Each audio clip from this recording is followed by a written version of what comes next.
Welcome to the Confessions of a Group X Instructor podcast. For group exercise junkies and enthusiastic classgoers, we'll explore and uncover authentic, thought-provoking, and heartwarming industry education and inspiration from entertaining, badass fitness pros. And now your host, creator of Warrior Rhythm, Warrior Strength, Warrior Combat, and Warrior Kids Group fitness brands, Ellen DeWord. Here we grow.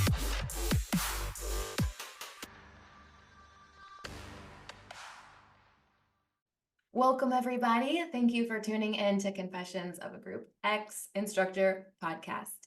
I have here with me Barb Brodowsky. Barb, say hi. Good morning, good afternoon, good evening. Whenever. We don't know what time. We don't know when they're listening. We have no idea. Hello. Barb is a longtime mentor for me and also a friend, and she's going to be talking about 10 things that all group fitness instructors need to know. And she's probably going to throw in a few little bonus tidbits too, but before I won't be able to help myself. she won't. No. And I probably already know most of her, I like to call them Barb-isms, but they're things the whole world needs to know. And they're not all like about, well, I don't know what she's going to say, but I feel like some of them are just life lessons. They're just need to know about life, even if you're not an instructor. So I want to start with her long official bio, and then I'll turn things over. So, okay. Ready? Don't turn around. I'm not ready because let's preface this by saying, if people not watching, that when someone reads your bio, it's almost like a eulogy and you don't know what to do with yourself. So I want to just kind of keep reading, Ellen, keep reading, Ellen, keep reading. I'm ducking, by the way. It's like, but I'm going to stand here and I'm going to absorb it. And I'm going to embrace it because as women, we minimize too much of what we've done. And I'm going to accept it. Read it, Ellen. Let me have it. Hit me with it. Here we go. Meet Barb Brodowsky, a luminary. I love that word so much. A luminary in the fitness industry and a dedicated longevity coach whose impact spans over 35 years. Barb's journey is a testament to her unwavering commitment to health, wellness, and the empowerment of others. As a seasoned fitness expert, Barb Brodowsky has not only witnessed the evolution of the industry, but has played a pivotal role in shaping its trajectory. Her expertise extends far beyond the gym, encompassing the realms of operations, program design, and people development, making her a true force to be reckoned with. Throughout her illustrious career, Barb has had the privilege of working with some of the biggest names in the fitness industry, including Tony Horton, Chalene Johnson, Shaun T, and Body by Jake, to name a few. Her collaborations with industry giants have not only broadened her perspective, but have also contributed to the advancement of fitness practices globally. Barb's ability to navigate the intricate dynamics of operations has made her an invaluable asset, ensuring the seamless functions of fitness facilities under her guidance. One of Barb's remarkable achievements lies in her role as a talent curator. I can attest to this firsthand. Having hired, trained, and developed some of the best talent in the world, Barb has been instrumental in shaping the careers of numerous fitness professionals. Her mentorship has paved the way for the next generation of leaders in the industry, leaving an enduring legacy of expertise and excellence. Program design is where Barb's creativity truly shines. Her innovative approach to creating fitness programs goes beyond the conventional, pushing boundaries, I love that, and setting new standards for effectiveness and engagement. Barb's programs are not just workouts. They're transformative experiences that cater to the diverse needs of individuals on their wellness journeys. People are at the heart of Barb's mission. Her superpowers lie in the ability to connect with individuals on a personal level, understanding their unique goals and challenges. As a longevity coach, Barb is dedicated not only to help individuals achieve short-term fitness goals, but also fostering lasting habits to contribute to a lifetime for health and well-being. In 2024, Barb's continues to inspire and lead in the fitness industry. Her passion for creating positive change is unwavering, and her impact extends far beyond the gym walls, whether through her operational prowess, innovative program designs, or compassionate coaching, Barb remains a guiding light for those seeking a path to enduring health and vitality. I was getting ready to interview you, and I was talking to Diva on the phone, and I said, I'm interviewing Barb today for my podcast. And I said, she's kind of a big deal. Like, I wouldn't be where I am if it weren't for her. And Diva goes, yeah, Barb's the plug. I love that so much. So that's how we say it in the hood. All right. So But you know what, Ellen, if our paths didn't cross, you would still be where you are today. I'm confident. Like a rising tide floats all boats. Like if it wasn't, you'd figure out a way, Ellen. You'd figure out a way. Oh yeah. Really? Yeah, I just helped you. But someone else would have helped you, or you would have figured out yourself. Like, yeah. It's funny. I have never thought about it that way. I didn't give you anything other than one little opportunity, and I gave you a little opportunity. Like it was little, and then you made it what it became. I didn't do anything other than say, this girl's cute, she's got talent. And then that's all I did. Everything else is all you and your talent. So embrace it. So thank you. All right. Tell us about, come on, hit us up. So just so the audience knows, I don't know. Like she said she was going to email me her 10 things. I was like, I don't really want to know. I want to hear what you came up with. So I have way more than 10 things. So to kind of streamline them down, it was so hard and challenging. But what I wanted to start with was a lot of the stuff that I talk about all the time, just as a Group X instructor, but also as a human, and how what we do inside a classroom, a Group X classroom, it transfers over into life, and the two are so intrinsically entwined that it's hard to separate them. Some are separate, but actually all of them are just like life lessons, and you call them Barbisms. In my house, we call them Spoonerisms. That's my maiden name, and my dad Dale Spooner. Like my dad is the reason why I am who I am. My mom too, by the way. But my dad was dude's still alive. He's 81 kicking. My dad is such a special soul. And he has so many great little one-liners that come off his tongue. I mean, for no good reason other than he's just a good person. So there's Spoonerisms to me. You call them Barbs, which I love, but I'm like, we call them Spoonerisms in my house. That's funny. And P.S. I think every time I've ever almost had a conversation with you, you bring up your dad. It's so funny because love that man. Yeah, he's just listen, everyone loves their dad. Well, most people. But my dad is so humble, and he's so humble, and he created such an amazing life for us as a kids. We started with nothing, and just I mean, he's the reason why I'm who I am. Like he taught me everything. My mom is the one who kept me in line. Like my mom put the parameters up, but my dad taught me how to work inside the parameters really well.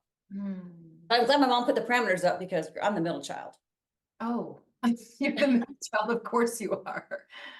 Of course you are. So first thing I want to talk about is number one is decide who you want to be in the group fitness space and choose it for longevity. And the reason why I say that is because when I first started in fitness, and Ellen, it was a long time ago. Like when I started in 1984, that is before, this is like in the Jane Fonda era, right? So we didn't have a whole lot of mentors in this space. It was so new, but growing up in this space, like in the late 80s, early 90s, I wish every group fitness instructor could experience fitness like in the early 90s, because we were truly rock stars. It's hard to explain. It's never been the same. It was such an amazing time to be in this space, but I made a choice early on to not be the hardest, because that I just figured, listen, hard people can come and go. I can't always be the most motivational. I could try, but if I'm having a bad day or I'm not everyone's cup of tea, it might fall short. I chose to always be the smartest instructor. And that translates really well because I can check a lot of boxes. I can check motivation. I can check funny stories. I can check hardest, But to be the smartest, I had to work really hard at always knowing the latest science or the latest thing. So I never chose to do a lot of the crazy stuff Group X instructors did. I always chose science, smart and science, smart and science. And it doesn't translate all the time to classes. Some people are like, we don't, okay, sorry. I'm gonna say You can, I can put an explicit rating episode. I don't want to change it. Some people, I wouldn't be everyone's cup of tea, but Mhm. honestly, Ellen, Yeah. that was my true north at the age of 17, like 17. Wow. Because I chose any bubbly Barbie blonde beach blonde, like there's tons of those. But if I could be the smartest, Mm. and so I've been marching to the same beat now for 30 something years. And Ellen, I'll be damned. I've been marching and everything's coming full circle because everything I've been preaching for the past 25 years, and now people are buying into. So I had not had to change anything about my personality, nothing about my brand, nothing about how I teach classes, because I decided back when I was a kid, this is who I'm gonna be. And if everyone, it's like put a stake in the ground and really focus on that, like decide who do you want to be? What kind of instructor do you want to be when you first start? Or if you've been teaching for 10 years, how is it shaken out? And then how can you maybe tweak what you are, who you are, and how you want to be? Because man, stick a stake in the ground and that's your true north. And just go with it. Because like I said, I've been marching in place now for 35 years, 35 years, I think I've been an instructor. And I love that. Can I share yeah, please. my true north changed, and I think this is such an important point for instructors to just figure out who you are and be authentic to it. Yep. So when I was a first new instructor, I was trying to kick everyone's ass. Like that was my goal. And if someone said class was hard or they wanted to throw up or something like that, I was like, oh, I'm good. And I realized later, it took me a few years to realize that what I really, really was the most passionate about was that they stuck with it. And Yeah. they Yeah. had, and so when I was like, they need to have fun. If they, if that, so that doesn't mean they're getting their ass kicked. Maybe they don't want to get their ass kicked, but if they're having fun, they're going to keep coming back. So the best compliment you could ever give me in the world morphed from that was so hard, or you kicked my ass, to man, that was fast. That Yeah. time flew, that went by. And so that when I started to realize that about myself. And so that's what I'm marching to now. So it's funny, Ellen, because I think I'm funny in general. If someone were to describe me, they would say I'm fun. Yeah. So my default is fun. So I knew I could nail that piece because that's my default. So I had to like work to always try to be smart at what we were doing. So that was always my goal. So people seem to figure out who they are in the space and stick to it and make that and listen, it can evolve. Like it should evolve, because right now, listen, I am 56, I'm 57. I can't be the hardest. Yeah. I can't, I mean, I could verbally be the smartest, but I can't do a lot of the things. No, I don't want to do a lot of the things. I don't want to anymore. So it's just important to decide who you are and then put a stake in the ground and then always reassess. Like, is this working for me? Can I do this for longevity? Can I be this instructor 35 years from now? And if no, cool, let's make tweaks as we go. Because we want to teach for longevity. We want to be in the space for a long period of time. Yeah. And is it authentic to who you really actually are? Like being a drill sergeant that I was trying to be I mean, you know me, Barb, like I'm not drill sergeant-y. I'm like, oh, it's okay. Well, that's the reason I've never taught yoga. Listen, people like me need yoga, but I can do my own stretching and meditation. But the people like me, like I would drive a yogi crazy because I'd be like, and then down dog, like it would not even be a thing. Like it would be the worst experience for a yogi. So I got to know your strengths. Okay, number 2, and this is a quick one, but it's a spoonerism. It's my dad always said, regardless of where you are, who you are, always do more than your share. And that came from, he says, when you walk in a room, what can you do to make the room function better, be better, have more energy? Always do more than your share. And I love that so much because everyone has a hustle attitude. Like, well, everybody wants to hustle, but everyone hustles at the same level sometimes. But are you doing more are like, it sounds so dumb, but my dad would say, walk in the room and always empty the trash. Like, okay, but it's so true. Like, just wherever you are, always do more than your share. And that has always stuck with me. And that's a Spooners. And we say all the time, my family, like, are you doing more than your share? And it sounds cliche, No, but it doesn't. I it's think so it's true. Like, are you doing more? yeah, and I actually think, I manage instructors too, and I see the changes and I think like entitlement is a real thing. And I think what you just said, that spoonerism of your dad's is always do more than your share, is like the opposite of feeling entitled. Like, Yeah. I'm not too good to take out the trash. No, I'm do not whatever you can do. whatever you can do. Whatever you can do to make everyone's experience better, the room better, have more energy, whatever it is in that moment, do more than your share. Don't just walk in, and be, just don't be one of everybody else. Mhm. You want to be one above, not mean above like, nah. I mean, like, come in and provide more energy and provide more feedback, provide more whatever, just do more than your share. So whatever that means to the person listening, it'll resonate. Like Mhm. um, okay, the third spoonerism my dad would always say is, if you're not 10 minutes early, you're 5 minutes late. And I know you've heard that 1,000 times, Ellen, but I will tell you right now, this is one of the most important mantras in my life, because we live in an era where people have a hard time being on time. And I think when you're an instructor, you can't be late. So we have this innate time clock that doesn't allow us to be late. But in general, if you're not 10 minutes early, you're 5 minutes late. Always make sure you're early for whatever it is. And I was so upset when 24 Hour Fitness and I went up to In Shape and these different clubs, they wanted to pay me for coming in early. I'm like, I find it funny that I'm trying to turn down pay right now, but I feel like it's my duty to come in early, talk to the members, talk to the front desk staff, make sure I'm prepared. You don't need to pay me to be prepared. Like, you don't need to pay. Of course, they don't give you a choice. But in life in general, if you're not 10 minutes early, you're 5 minutes late. And if you take that one takeaway and you like make that your stake in the ground for next year, your life will change. Because being someone who's late to anything, oh, Ellen, it's like it's telling people you don't have respect for people who are waiting for you or the appointment. And listen, doctors, I get so mad at a doctor's office because I'm like, I am early and you don't care about me. And I know their schedules change and stuff, but I mean, that's just something my dad always taught me, is if you're not 10 minutes early, you're 5 minutes late. And I think that's just a life lesson. Teach your kids. Like, okay, now we're talking to the moms and the dads.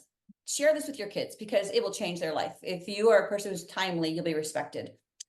The fourth one's also a spoonerism, and this goes to Group X as well, is my dad would always say, listen, Barb, there's an ass for every saddle. And I'm like, I didn't understand all the time what that meant. And he used it all the time in different environments, like he'd use it like anywhere we were, if something was not going right, or you couldn't figure something out. And for Group X, it's so important because I am not everyone's cup of tea. You're not everyone's cup of tea. I am someone's cup of tea. And and my saddle just may not be for their ass. And that is okay, because there's enough people who can ride my saddle. That sounds crazy. But like, there's an ass for every saddle. I am for someone or a bunch of people, and I'm for not some people. Like, it's just life. And you can't put too much thought into that, or you can't put too much emotional pressure on yourself about that. It just is what it is. Like, that is just a universal, yes, there is an ass for every saddle. You may not be someone's cup of tea, but the way my dad uses that in life in general, it's a good takeaway. Like, just whenever something's not happening right and you can't figure something out, and something doesn't seem like makes any sense, just throw that out there to the world and see what happens. Cause it's pretty funny. It's like, you're right. Someone would like the situation, but it ain't for me. That's So right. That's yeah, right. number 4. And for our group fitness hiring managers out there, I know that we tend to like attracts like, and we like people that are kind of like us, or that we jive with their personalities, but it's really important to hire instructors that aren't like us. Yeah. Yeah. Because they will be someone's cup of tea. Yeah. And it's hurtful sometimes when, and we'll get to this later, but like, it's hurtful when you can't figure out, well, why don't they like me? Yeah. I'm just not their cup of tea, and it's okay because I am plenty of tea for other people. But we do just kind of focus on that. So, and I like how my dad uses that in, like, he uses it with cars and with, you know, things people buy, and like he uses it universal for everything. And I always say, just try it because it does work all the time and it feels good because it kind of it releases something. You're like, you know, you're right. This is definitely gym related, but it's also universal. Okay. In the gym, Group X instructors, make sure the maintenance team loves you. Ooh, Like ooh, if ooh. and I learned this also, like if you're working for a large corporation, like when I was working with Beachbody, make sure the IT people love you. Make sure the people who can make your life easier love you. And that means, and like, listen, doesn't mean be fake, but it means I would go down to the maintenance team's office all the time, get to know them, ask if they need anything, ask if they want some lunch. I bring them cookies, making sure that they got cookie trays at Christmas. Like I always make sure they knew who I was. Yes. And I made sure they knew how important I knew their job was. That's the thing. I always made sure that anybody in my maintenance department understood how important their job is. And without them, we are nothing. Forget sales, forget if the equipment's not working, and I'm going to zero down, if your microphone's not working, I mean, if the stereo's not working, and they are more likely to help you and to react quickly to you when they like you and they respect you. So don't blow them off as just another team member that you know, you're binary, you're like in different Like silos. yeah, silos. That's the worst thing gyms do, is they put us in different silos. I think Group X and maintenance should be in the same team.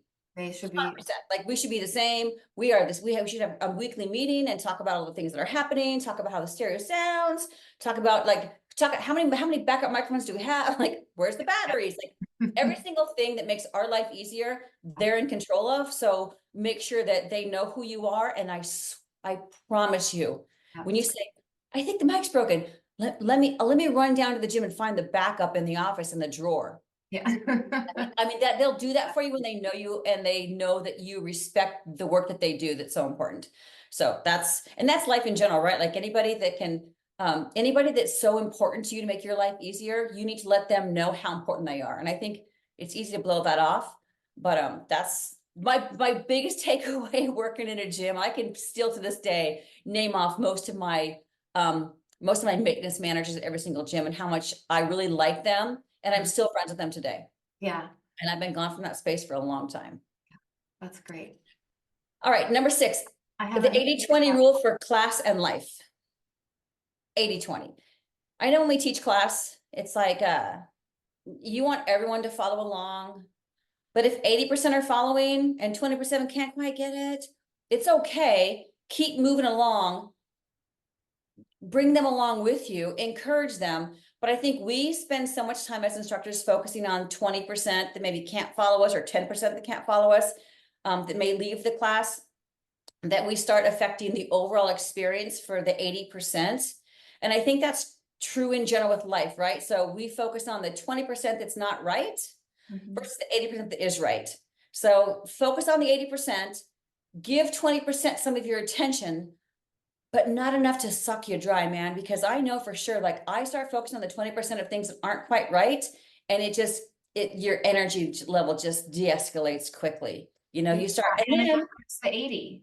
How you respond and deal with the 20, the attention and the pace of the 80. And when I start focusing in anything in my life on that 20%, the inner dialogue in my head, you know, the inner dialogue of me not doing things right, or me upsetting people, or not being good enough, or all the 20% starts adding up in my negative column. Like, I'm not good enough. I'm not enough. I'm not smart enough. I don't have enough talent. I don't. But there's 80% that are like, yes, you're so good. yes, We love you. We love you. And the 20% that I am, and listen, by the way, that 20%, they're not saying probably any of the things that my inner dialogue is saying. Yes, right. They're probably thinking, you know what, my knees hurt today. I can't do this class. I got to go. Or, you know, I have a migraine today. I got to go. I have a headache. I can't, the music's too loud. I got to go. Like nothing about me. It could just be the overall experience, like the tactile experience, but I would internalize that. And now at my age, I'm getting so much better at not internalizing the 20%, asking, is that true? Probably not. Then let it go. Like, be a dealer in Vegas. Like they when they're done, they go like this to show there's nothing left. Mhm. Like done with that, Yeah. because it doesn't serve us at all, Yeah. as humans, like not even as instructors, or like as humans, like our inner dialogue will Mhm. wipe us out. And having control of that is super important. It's funny, I think about the 80-20 like that while I'm teaching. Like in terms of group exercise, I'm all over that 80-20, and I'm like, okay, there's, you know, two people in the room that aren't moving as fast as me between songs. We're going to keep going because everyone else is. Or, 80% of the people have picked up their dumbbells and they're standing ready. We go. I'm not going to wait because it could take them a really long, but I've Right. actually never thought about applying that 80-20 to my life. So that's super interesting. Like as you Oh were yeah. talking, I was like thinking about everything. Like, You start doing that, like things that upset you, weigh it out, like put it on a scale. Like, we need to spend more time like weighing things out and be like, you know what, actually no, that's not true. yeah, Actually no, because we live in such a fast-paced society, social media, like everything is like snap, snap, snap. We don't give ourselves the time to like download what just happened and be yeah. like, you know what, actually that's not true. Mhm. That's not the case. I Mhm. don't know what their mindset is, and I'm not going to internalize what I think. It's like Mhm. not worth it. It's not worth it. Mhm. And if people know your heart and they know your true intention, and if you're an instructor and people know your true intention. I came here to teach a good class, Yeah, have a good time, and yeah, have you learn something. There's yeah. nothing, there's nothing that's ugly about that at all. So it's funny how we can flip it really quick sometimes and make Yeah. ourselves feel like we're doing something like, oh, I upset her. Mhm. No, maybe she's just upset. Yes. Um, Number 7, I think this is really important. And I think this is important because I'm at a stage in my career now where I've done a decent job of doing this. And I can tell you it pays off, is curate a following outside of your gym or brand. Oh, okay. Yeah.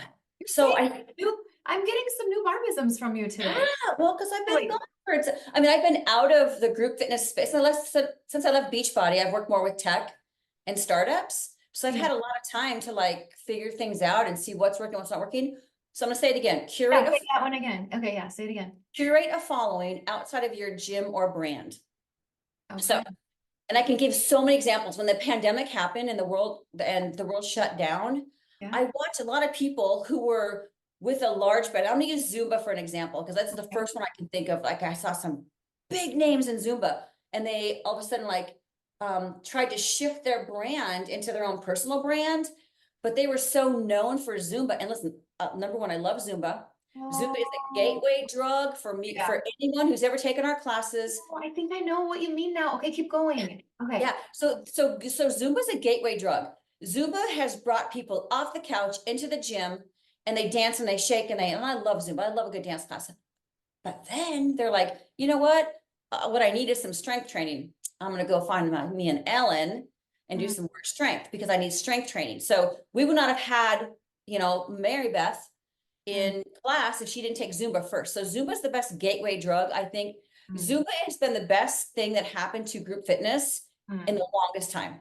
Other mm. than Jane Fonda. Jane Fonda was a marker. Tybo is a marker. I got these markers, but Zumba is definitely a marker in our industry. And if you are known for that brand, that's a problem, because it's hard to pivot away from that.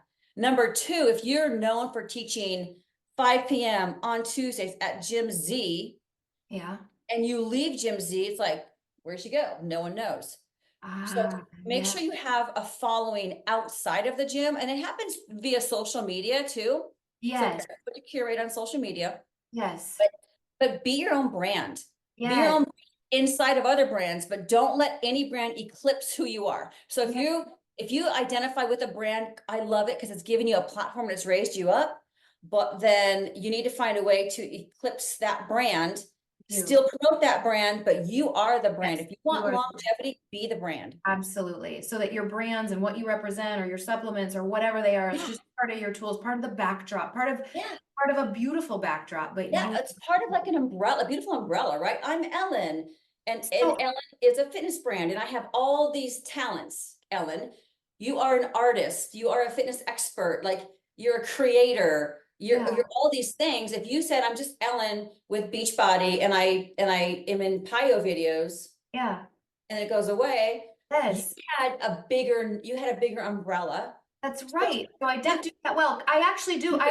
Because I remember when I lost my identity as, Pio Master Trainer, and I was also representing Lululemon. It was funny. I thought that would negatively affect I thought that's why they wanted me. I thought I was a Lululemon ambassador because I was a Pio Master Trainer. They didn't care at all. Like that made no difference to them.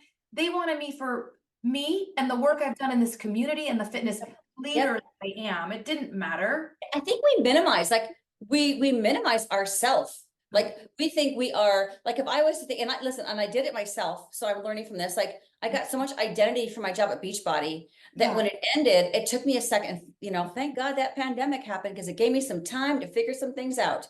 Because I'm not saying thank God for the pandemic, but I'm saying that I was able to use the pandemic for good, in my life. And so I would never again identify through a brand.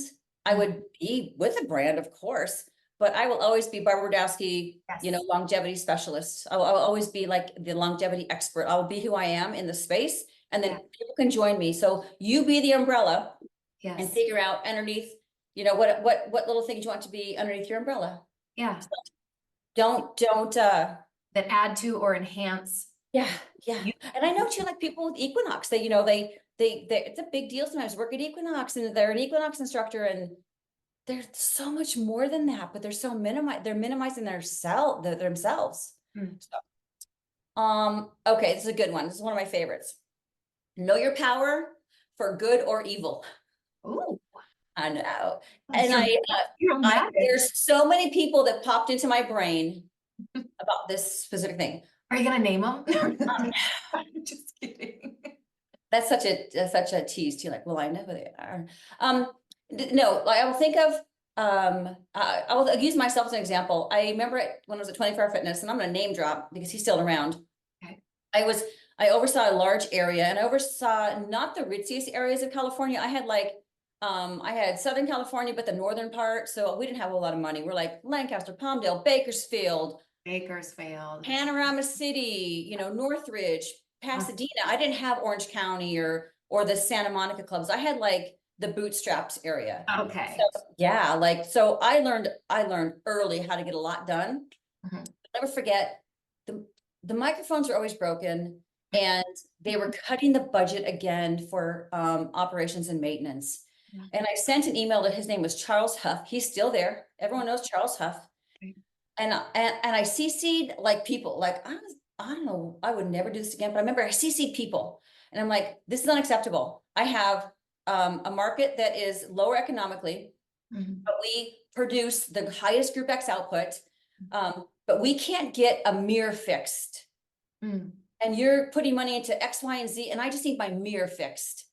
And I like sent it off like I was like the boss lady, and he replied back to me alone and said, you don't want to be the person when they see you, they walk away like, oh, there she is. Yeah, it was such a great experience for me because he was right. You don't want to be the one.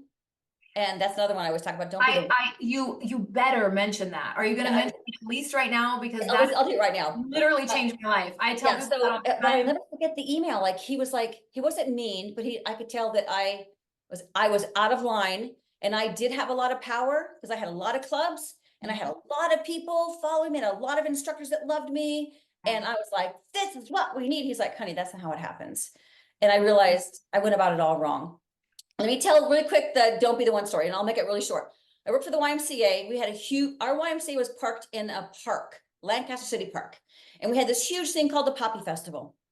And we had a booth at the Poppy Festival. So I went to park at the YMCA parking lot, and the parking lot was blocked off. Like there's a pylon there.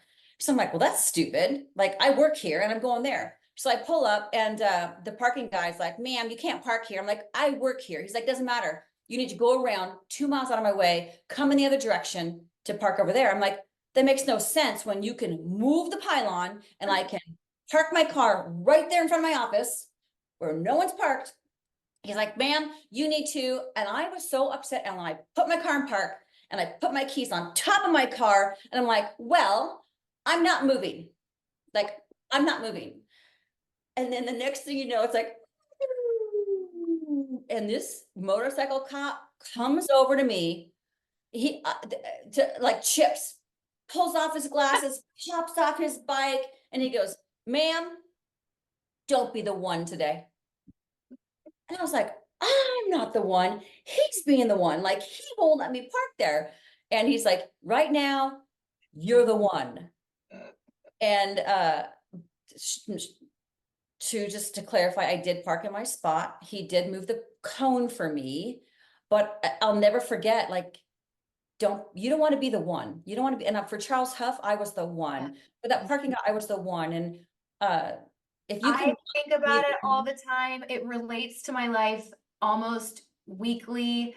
There's emails I want to send, there's conversations, and I'm just like, oh, don't do it. And then also on the flip side, like as a boss, you know, it's nice the like low maintenance people that just do their job. And I almost never hear from them because they're just do and they do. And just the opposite is the one that's like always complaining or always needing this or, you know, like, so just, it's such an important thing that I'm trying to like not be the one myself, because I'm kind of a like spoiled diva and I like want things a certain way. And, you know, I feel you're like not a spoiled diva, Ellen. Like you know what makes it, you know what it takes to make a club run well. You know what it takes to make a business run well. You're trying to make things happen. So it's not being, it's just knowing what works. yes. But bringing people along is it's a superpower that Yes. we both have, obviously, because we both have led people. Yes.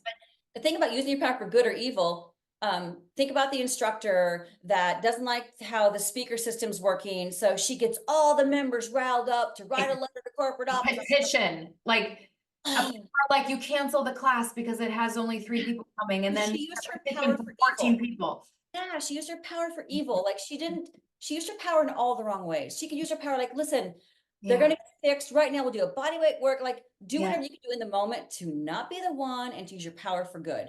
Like that's what our role in life is too, by the way, but especially in group X classes. So good.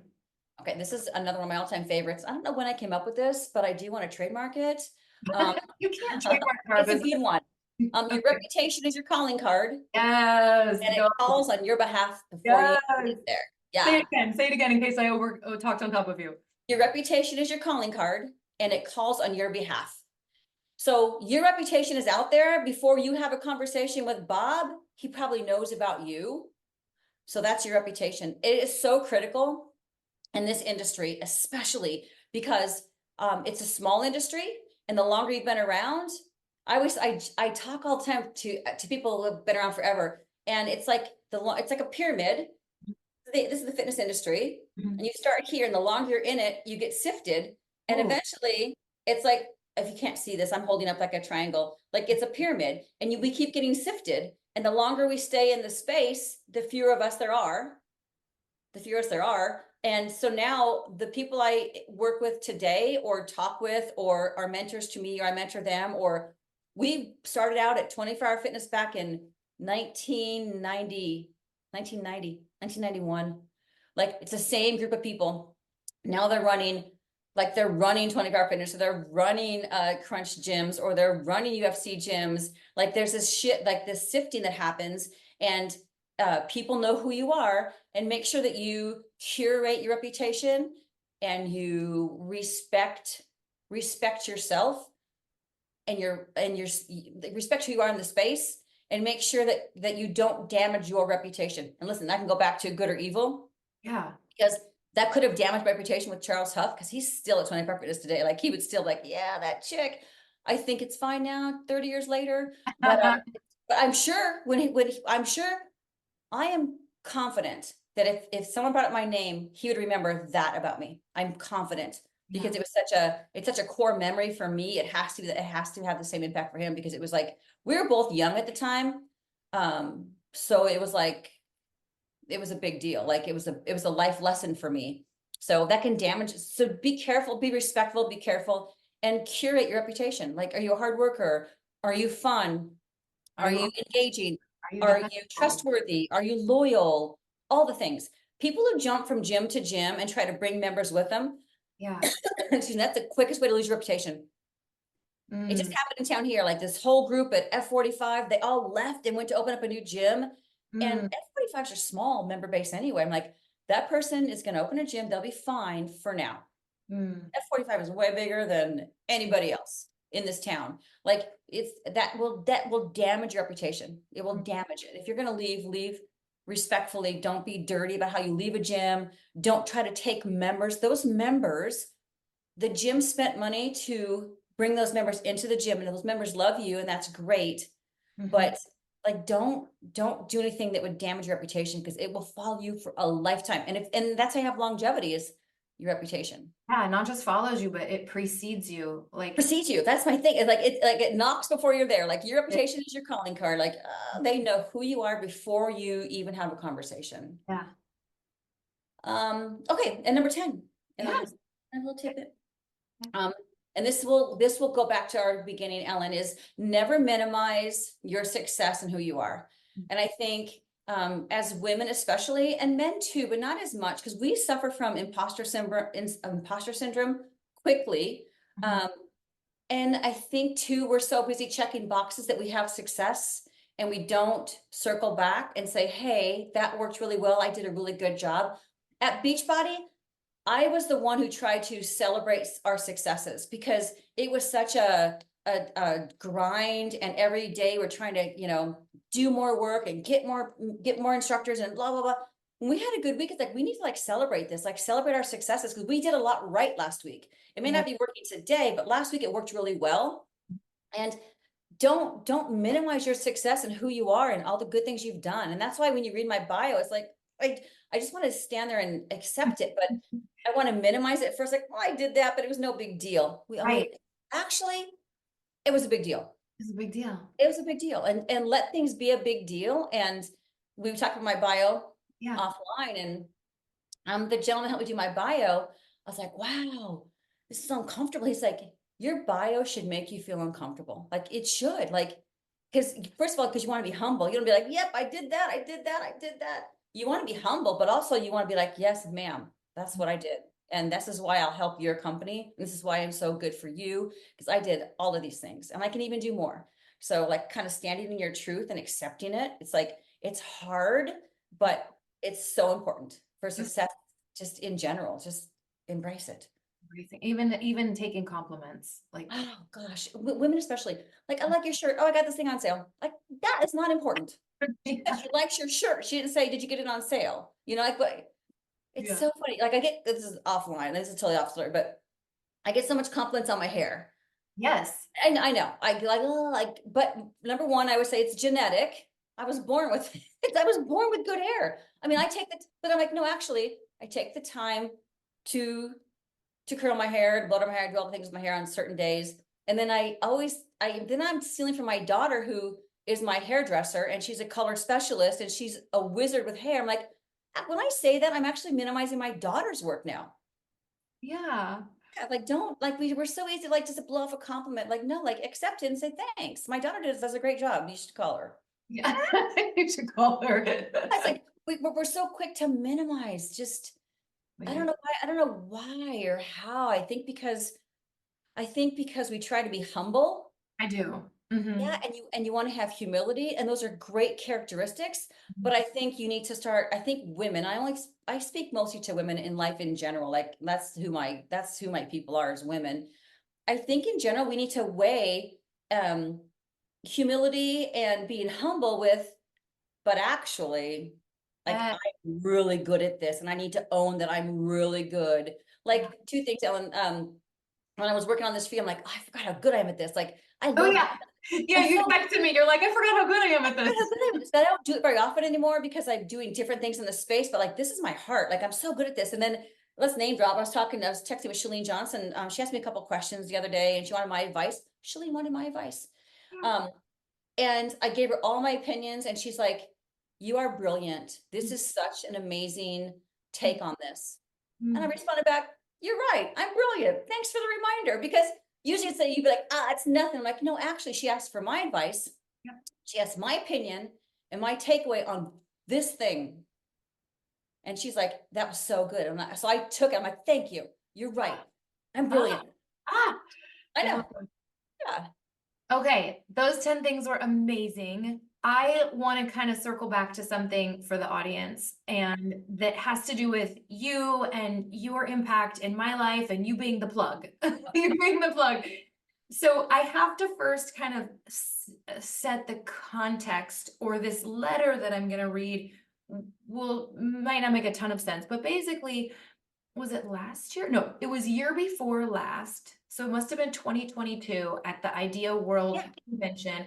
I had Barb come keynote for the warrior master trainers and leaders and instructors who had come to help me be at that event. And we had a real good size. Good turnout. Yeah. And so we had like rented a little room with a podium and all kinds of stuff.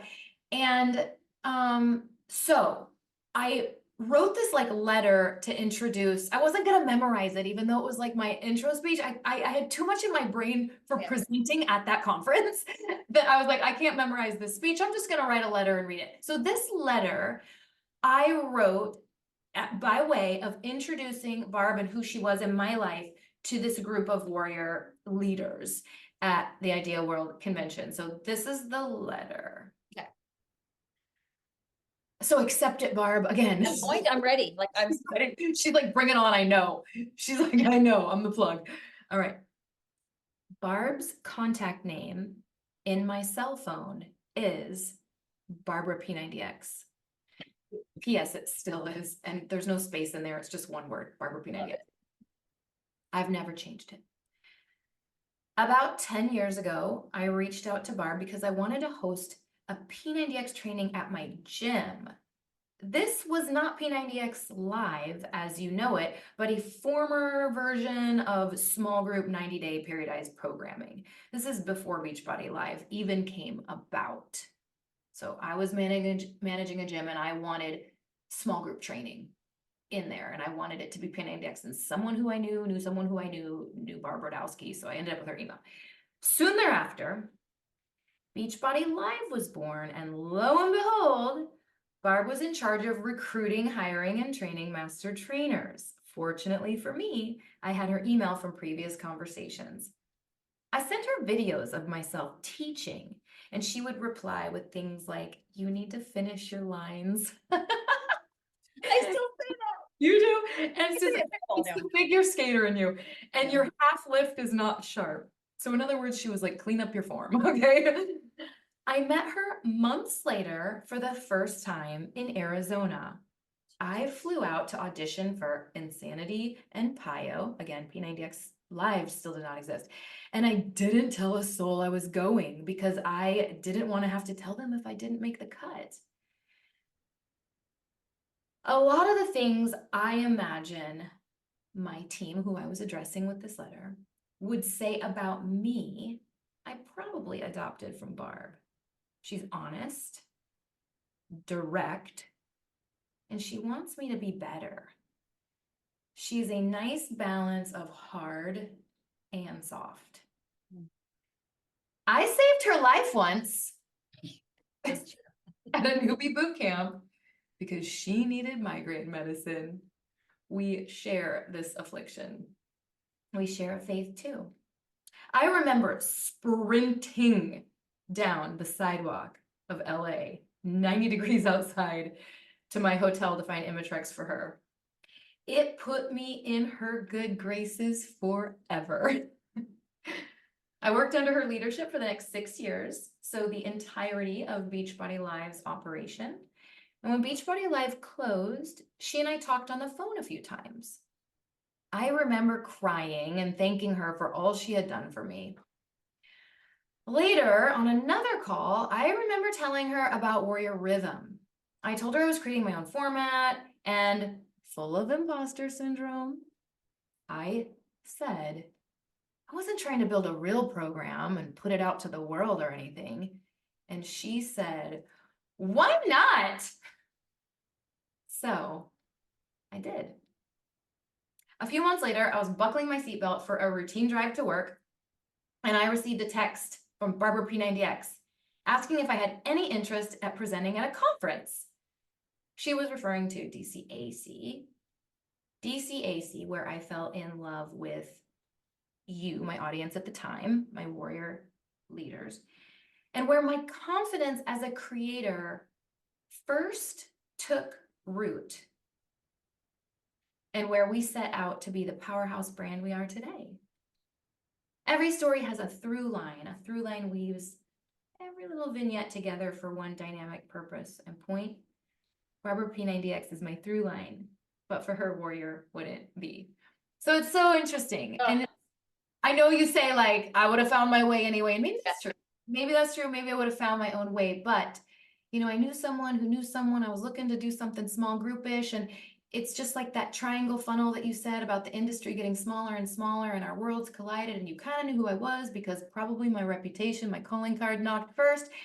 And, you know, opportunities unfolded that then beget other opportunities, and then it just has continued to really snowball. But you, Barb, have been an incredible piece of my story, and yes, you did give me one small opportunity. I am proud to be part of your story, and I find my true joy at this stage of my career is connecting people, to the right things, like helping them find a way.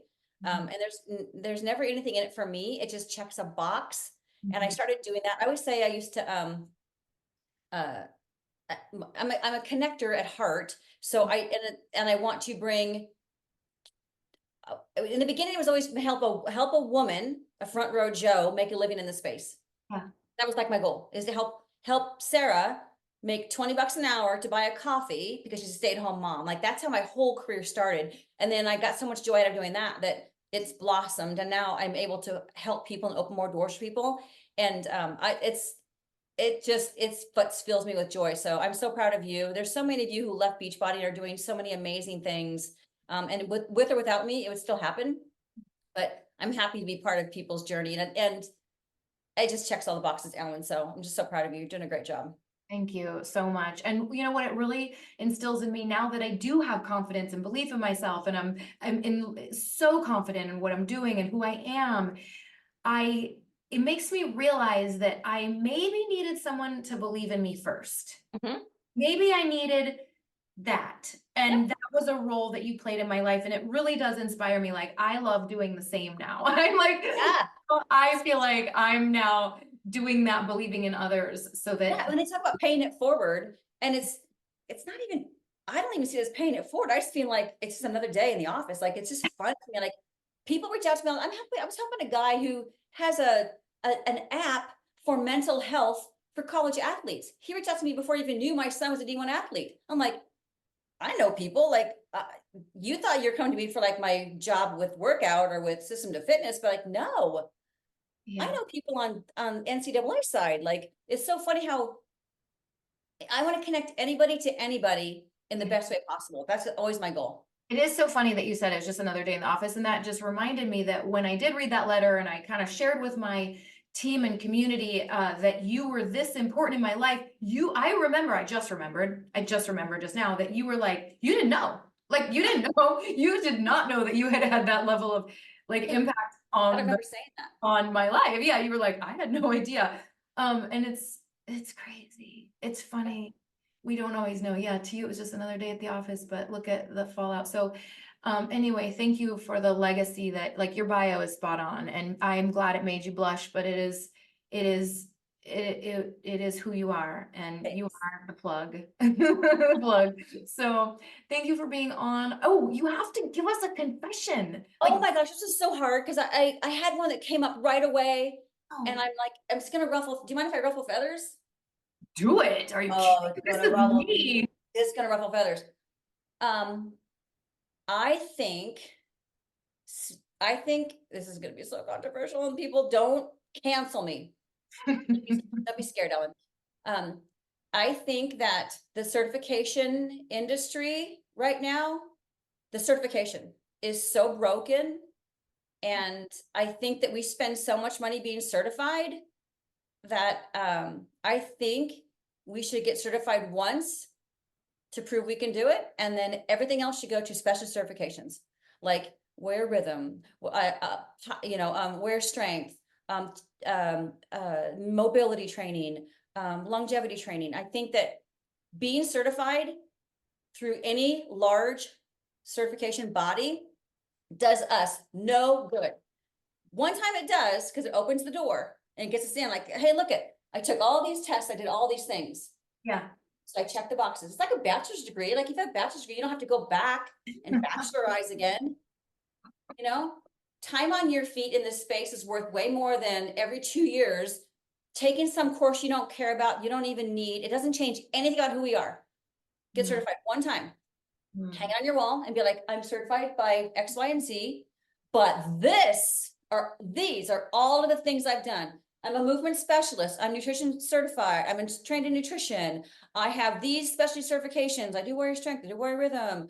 I did a thing on mobility. That's to me how we're better. I think that's how we're better. I went to IDEA and I took all these courses at IDEA. I took like 20 classes and I'm so smart now. But I did also renew this. Like, it's just, I know that's going to be controversial for a lot of people, but I'm passionate about that. When the pandemic happened, no one was helping us. Like, why did I spend all that money, all those years, and I didn't have any advocates to be like, you know what? Keep the gym open. There's some people now that are doing like the gym alliance. I think it's called California Fitness Alliance. Now I think it's a larger brand, working on our behalf. But we need to support things like that. Every state, I believe, has like a fitness alliance that is going to work on our behalf. So if a pandemic happens again, we can stay open. Know about that. Yeah, in California, it's called California Fitness Alliance. And it was run by someone who I knew, Francesca, who was the old CEO of In Shape, and she did a great job. Like, those are important. Ursa, important. Like, she lobbies on our behalf. But I just think checking the certification box every 2 years. And what's changed with CPR, Ellen, honestly? Oh my gosh, it's so funny that you just said that, because I was thinking I just recently renewed and I needed to renew my. First of all, the AED is what's saving lives right now. Like, I have to tell you a story. It's really funny. I had to do my renewal, so I had to get my CPR, and now we're actually allowed to do them online. Remember, you weren't allowed to, right? Yeah. So because you needed to do it practical. So I bought the CPR course. I had to download an app. And it was nice. I'm glad I could do it at home. Like, I'm glad I didn't have to go somewhere and sit for 4 hours and do the 30 compressions and the 2 breaths and all the things. But this had a practical. Okay, I don't know how to say this on a podcast without a visual, but I'm going to try my best. You had to put 2 sofa cushions on the floor, and you had to put your cell phone, which you're taking the course through your cell phone. You had to put it like in between one hand, but under another. You had like make a sandwich with your hands on the cell phone, and you had to deliver chest compressions to these pillow cushions. And while you're delivering these chest compressions through the app with your phone in your living room, there's this ball, there's this like little digital ball, and you're trying to keep it in the middle of a box. And if you go too deep, it rolls off. And if you go too fast or too slow, it rolls off. So the goal is you keep this little ball centered in the middle of this box. This is the part I'm sorry, building it up to. I couldn't keep the damn ball in the box. I couldn't do it. And so I was like fatigued, and my husband's sitting there on the chair, like reading, like he's like ignoring me. And I'm like on the floor, like dying. I'm like, honey, help. Honey, I can't, like, honey, please help. And so like 5 minutes, I'm like dying. My triceps have lactic acid building up. So finally my husband came in. He tried for like 10 minutes, and then finally he got it. Otherwise I would have failed. It's going to be so controversial on this, and I respect other people's opinion. And all I'm saying is, group fitness instructors don't make a lot of money. Gyms no longer check that you are recertified. They only check that you are certified. There's so many other ways for us to spend our money other than saying, I recertified again. No, do it one time and then do all the other things to make you a better instructor, a better trainer, a fitness and wellness expert in this space. There's so many things we can do every day. So thank you so much for your 10 tips that apply to the group fitness studio and our life in the real Oh, it's world. my pleasure, Ellen. It's so much fun. Yeah. All right. So wait, so where can they find you? So The if best place, if they're not gonna cancel you, where can they follow you? they'll have fun, follow me. Probably Instagram is always my best because Instagram, Facebook, they're so intertwined. But Instagram is where I post most of my stuff. And I do, oh, by the way, so it's Barb Brodowsky. That's my handle on Instagram is Barb Brodowsky. I have a website that's being rebuilt because I am working on a really cool project. What is it? Well, it's about longevity, Oh, can you not? mobility, and autonomy, and it's with a major, I'm not gonna tell you who she is, but it is a huge name in fitness. She's an icon.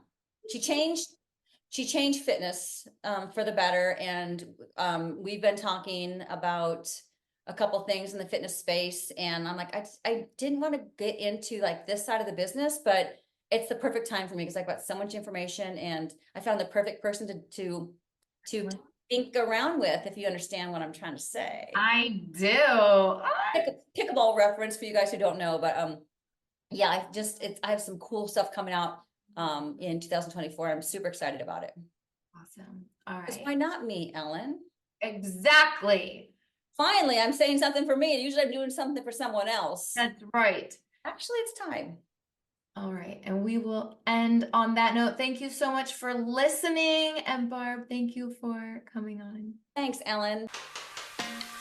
Thank you for joining in on the Confessions of a Group X Instructor podcast. If you're interested in becoming a Warrior Rhythm, Warrior Strength, Warrior Combat, or Warrior Kids instructor, go to warriorinstructors.com. But if you want more and found this episode amazing, please give us a rating. And with a simple click to subscribe, we'll invite you back to our next episode. So remember, be brave, be bold, be blessed. And above all, listen, learn, love.